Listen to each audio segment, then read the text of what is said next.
I'd like to welcome Tom Upchurch, a Daytona Beach, Florida attorney, to the program. We're going to be talking Medicare, Medicaid, and long-term care. Tom, welcome. Hello. All right, so let's dive right in. You've been practicing law since 2005? Correct. And we are going to lean on that expertise, so thank you for being with us. Certainly. Medicare, Medicaid, long-term care, there are a lot of misconceptions that people have about what these governmental programs will actually pay for and what people have to pay for themselves. So what would you say is one of the biggest misconceptions?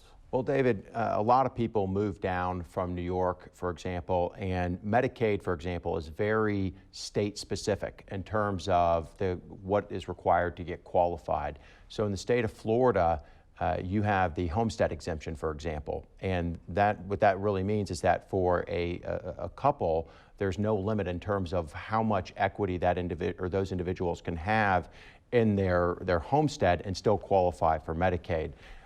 For an individual, it's a little bit over $500,000 in the state of Florida, of course.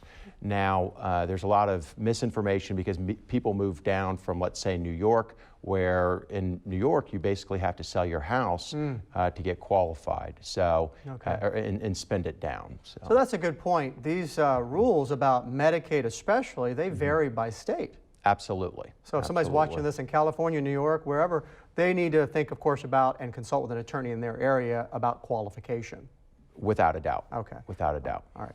So Medicare and Medicaid, when people do qualify or are able to use those benefits, the care is limited, though. It's not endless, and it's only certain type of care, correct? Well, there are different programs under what we call the Medicaid umbrella, if you will, but you've also referenced Medicare.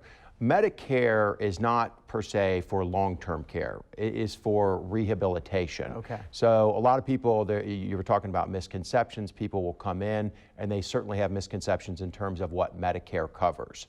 Medicare is there for rehabilitation. So for the first 20 days after somebody has been discharged from a qualifying stay at a hospital, the first 20 days are actually covered by Medicare. That's universal.